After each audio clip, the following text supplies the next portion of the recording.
Shalom à tous, nous sommes ici à Kingdom City avec l'apôtre Timothée de la nationalité congolaise. Après d'avoir vécu cette joie et cet évangile de paix, cet évangile de royaume des cieux, nous sommes contents de lui voir ici aujourd'hui avec nous. Bienvenue apôtre des nations. Merci. Donc la première question ce sera, quel était le message que vous nous avez donné aujourd'hui? J'ai écouté à propos de marcher avec la foi. Si vous pouvez nous donner en bref cette thème que vous nous avez donné aujourd'hui. Pourquoi marcher dans la foi?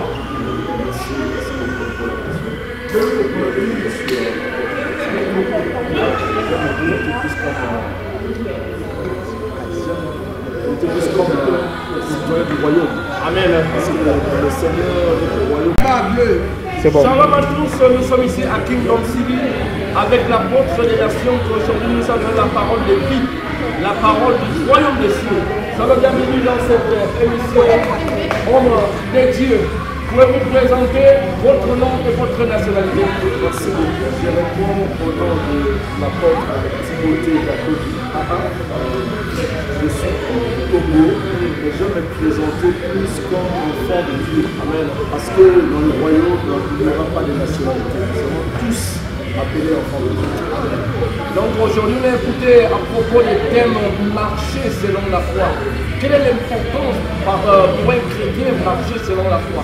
Oui, je crois, comme je prêchais, l'important c'est plus, quand je vous ai fait voir dans le livre de Jean, le verset 6, nous avons compris que dans l'ancien temps, les esprits allaient à la présence de Dieu.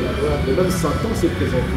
Et nous avons compris que dans l'Ancien Testament, les choses étaient plus physiques. Mais dans le Nouveau Testament, Christ est venu nous faire voir qu'il est le chemin, la vérité et la vie. Amen. Alors, pour saisir ce message, Christ nous révèle que c'est la foi qui est la clé du péché. Parce que dans le livre de l'Hébreu, la Bible nous fait voir que la foi est une ferme assurance des choses qu'on ne voit pas. Les esprits, nous ne le voyons pas. Alors, pour avoir cette confiance de Jésus-Christ qui est un esprit aujourd'hui, nous devons avoir la foi. C'est très important d'avoir la foi car nous ne marchons plus selon la vie, nous marchons selon la foi. Okay. Maintenant, apôtre des nations, c'est une question très claire. Parce qu'aujourd'hui, beaucoup de chrétiens se font la question en disant comment marcher dans la foi? Comment tu sais que je marche selon la foi? Oui, c'est une bonne question et ça demande plusieurs explications. Mais ce que je vais dire, c'est que pour savoir comment tu marches dans la foi, d'abord, ça demande avoir une connaissance exacte du Seigneur Jésus-Christ. Qui est le Seigneur Jésus-Christ? Et dès que tu comprends le Seigneur, maintenant tu sauras que ce Seigneur a été crucifié. Et après 3 jours, il a été enterré. Il est revenu dans la vie après 3 jours. Donc c'est là maintenant que tu sauras que c'est lui qui est revenu dans la vie a dit qu'il est parti et il reviendra. Et la manière qu'il est revenu, c'est aujourd'hui en esprit et vie. C'est pour cela Paul dit, ce n'est plus moi qui vis, mais c'est Christ qui vit en moi. Donc Paul c'est notre exemple, Paul c'est notre apôtre. Donc comme nous croyons au message de l'évangile de Paul, nous devons vivre selon Paul qui a dit, nous ne marchons plus selon la vue, mais selon la foi. Croire à un Dieu que nous ne voyons pas, mais que nous croyons qu'il est là en nous. C'est ça la manière de vivre. Donc homme de Dieu, une autre question c'est, vis-à-vis à la vie que nous vivons aujourd'hui, une personne qui a la foi et qui marche selon la foi, est-ce qu'il a des difficultés dans la foi? Oui. Christ a dit, quand on va venir en lui, on aura tout, c'est bien, mais il y aura aussi des tribulations. Donc, ce que beaucoup de chrétiens ne savent pas, dans la vie chrétienne, il y a un temps, une période, un moment où il y aura des tribulations. Alors, quand il y a ces tribulations-là, ne te tourmente pas, sois calme. Parce que ce sont des choses normales qui doivent arriver chez un chrétien. Et quand cela arrive, tu dois t'examiner d'abord. Si réellement tu as commis des péchés, tu dois te repentir et retourner au Seigneur. Et ne suis pas ce que les autres disent sur toi. Retourne au Seigneur dans ta conscience et marche avec lui. Donc ça veut dire qu'il y a un impact quand les gens parlent. Pardon? Ça veut dire qu'il y a un impact quand les gens parlent positivement ou négativement dans ta vie. Exactement. Ça veut dire l'influence des gens qui t'entourent. Exactement. Parce que le diable utilise la chair. Et le diable va utiliser la chair de ceux qui sont autour de toi pour te décourager, t'affaiblir. Alors, en tant qu'être humain, tu peux avoir des erreurs, tu peux commettre des péchés, mais à tout moment, il faut te relever et retourner au Seigneur. Mais il y a aussi ceux-là qui marchent dans la crainte de Dieu, mais ils ont des problèmes, ils ont des tribulations. Dans ces cas-là, homme de Dieu, mais je ne t'écoute pas. Tu sais, il y a beaucoup de gens qui pensent que quand tu marches dans la crainte de Dieu et tu marches selon la volonté de Dieu, tu n'as plus de difficultés, tu n'as plus de problèmes dans la vie. Qu'est-ce que tu peux dire face à face à ça? Christ est Dieu. Christ est venu dans la sainteté. Regardez comment on l'a frappé, regardez comment il l'a humilié. Mais à la fin, il est humilié aussi dans la gloire. Donc ça veut dire, malgré nous marchons dans la sainteté, dans la volonté, on va avoir des problèmes, on aura des difficultés, mais que ça ne change pas notre foi.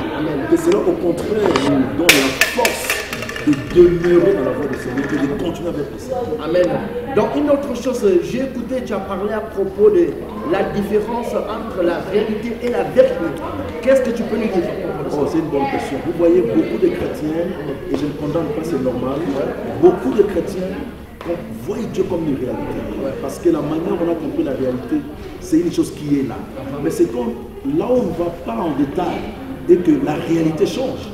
Parce qu'il est réel que nous sommes là. Mais dès qu'on termine notre interview, cette réalité va changer. Ça va changer. C'est là où Dieu m'a fait comprendre que Dieu n'est pas une réalité.